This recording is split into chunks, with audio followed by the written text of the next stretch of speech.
Bonjour les amis turfistes et bienvenue sur la chaîne YouTube Nico Quintet Prono. Allez, on enchaîne avec cette dernière qualif du Prix de Belgique, la qualif numéro 6, les 4 derniers tickets pour le Prix d'Amérique dans 15 jours. J'avoue que c'est la première fois depuis très longtemps qu'on a un niveau, on va pas parler d'aussi creux, mais on voit qu'il n'y a pas une densité telle que dans les autres qualifs et que les Prix de Belgique des années précédentes.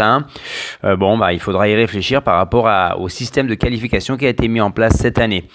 Tout d'abord, je suis pas dans les conditions habituelles puisque j'ai pas été chez moi de la journée, donc je peux pas faire j'ai pas le même matos avec moi. Mais malgré tout, on va essayer de vous dégoter avec une très très belle tirelire, le Quintet Plus de demain, en espérant d'être aussi bon que c'était jeudi à Cagnes. Regardez, on avait chopé un très très beau Quintet.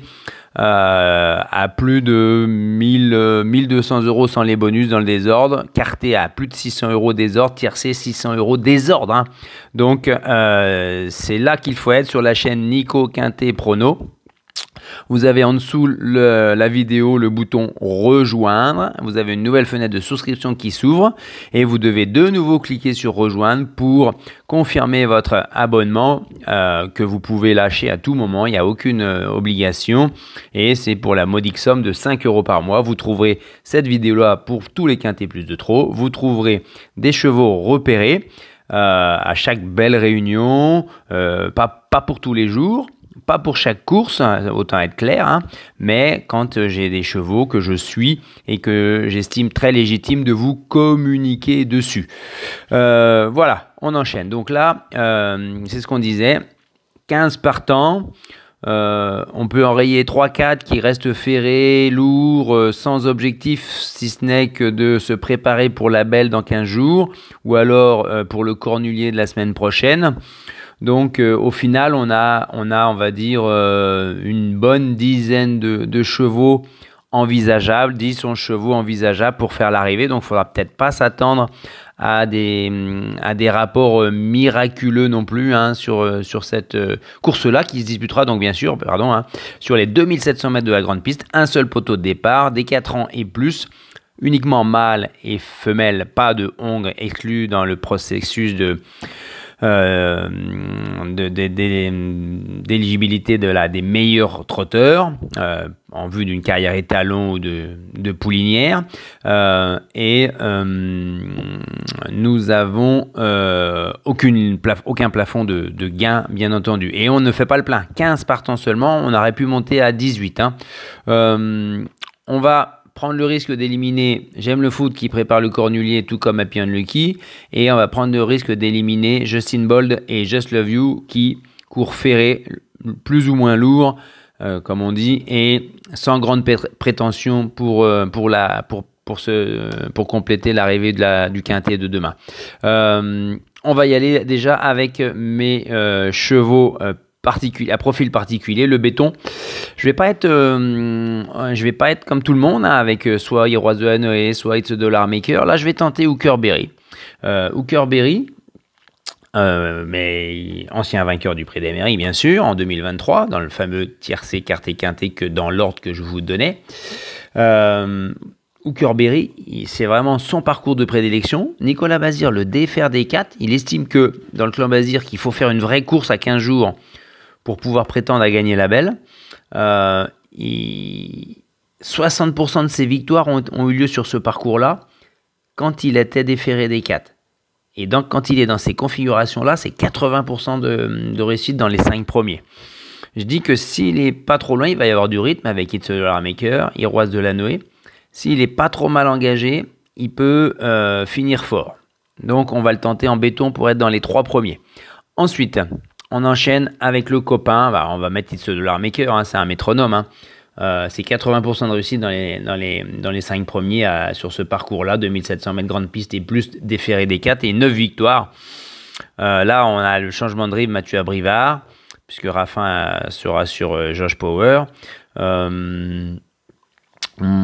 Il va être là. Il ne sortira pas des 5, c'est une bonne base.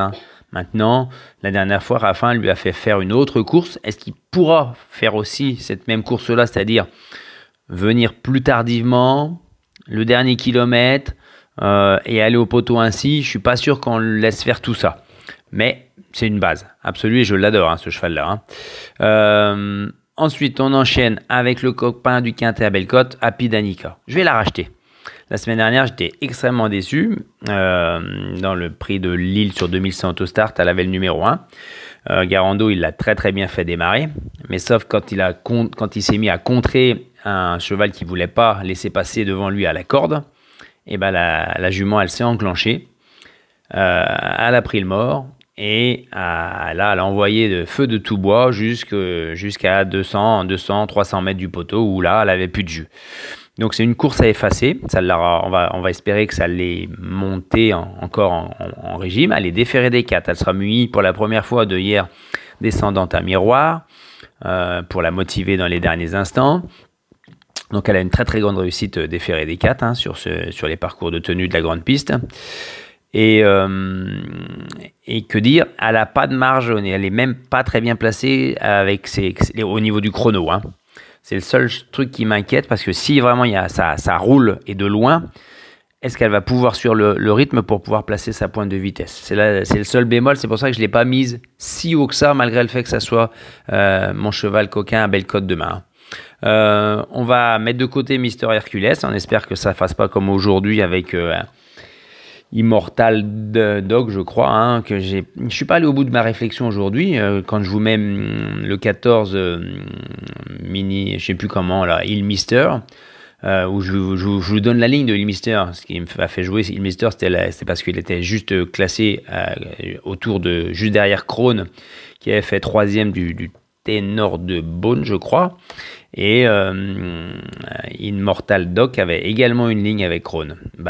Résultat, ça n'a pas. Bon, et il était ferré, c'est ça qui m'a embêté le plus. Étonnant, hein. Donc Mister Hercules, on espère qu'il soit pas 6e au mieux, quoi, en pensant qu'à nous. Ça donne quoi en prono? Hookerberry, on le sait. It's a Dollar Maker, on le sait. Iroise de la Noé, elle est retrouvée avant sa blessure et son arrêt d'1 an. Elle devait aller vers ce prix d'Amérique là. Hein. Donc elle a une opportunité là de finir dans les 4. Ce qui pourrait fausser un peu la course de main de tous les deux. La dernière fois qu'ils ont couru ensemble dans le GNT, ça a été une vraie bataille. Hein. Par contre, je crois que It's a Dollar Maker rendait 25 mètres. Hein. À Héroise de l'année, ce n'est pas le cas là. Et que demain, ils vont viser quoi? Pas forcément la gagne. Ils vont viser une place dans les 4 premiers. Donc ils vont pas chercher peut-être à en mettre plein la vue. Donc à voir. Ilma Rosa, je l'ai suivi dans toutes les préparatoires, le numéro 12. Et l'an dernier, elle va nous faire comme l'an dernier, quoi. Elle va attendre la dernière préparatoire, dernière B pour se qualifier. Idéal Lignerie, j'étais resté sur ma faim dans le Bourgogne, où elle avait eu le parcours en or dans le dos d'Idaho, je crois, et puis elle était un peu restée là, finissant 7e, je crois. Hein. Et Monclin, il dit effectivement qu'il aurait espéré qu'elle aille un peu plus loin. Donc elle a montré des limites.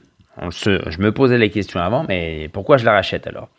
Parce qu'on change de distance, parce qu'elle a les chronos qui lui permettent d'envisager une place, et parce que le lot est beaucoup plus creux.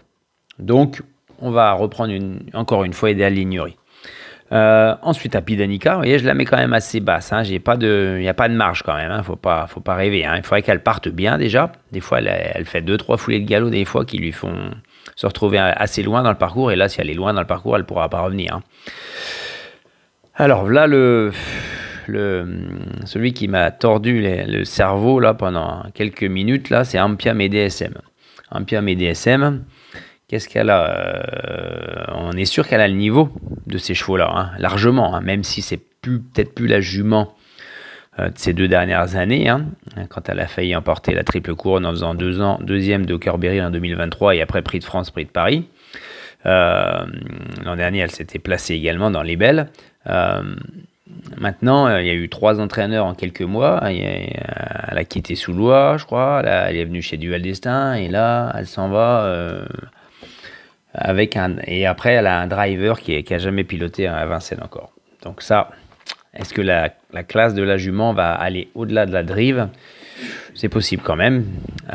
Donc je l'ai mise. J'ai préféré l'avoir avec moi et du coup, je laisse une petite place derrière à Harley Gemma, qui est un peu comme Happy Danica, des chevaux de gros quintet Voilà, qui peuvent profiter de ce lot pour prendre une petite place. Et je laisse à regret Junino Dry, mais qui a vraiment pas beaucoup de marge au niveau des chronos records sur le parcours. Hein. Donc voilà, ça donne ça. On se retrouvera, je crois, je ne sais pas si je l'ai spécifié, oui, lundi pour un Quintet Plus mardi. Et surtout demain, je vais vous donner des chevaux repérés sur ma partie privée de la chaîne en souscrivant ici. Donc rejoignez-nous, j'ai quelques bons tuyaux pour demain.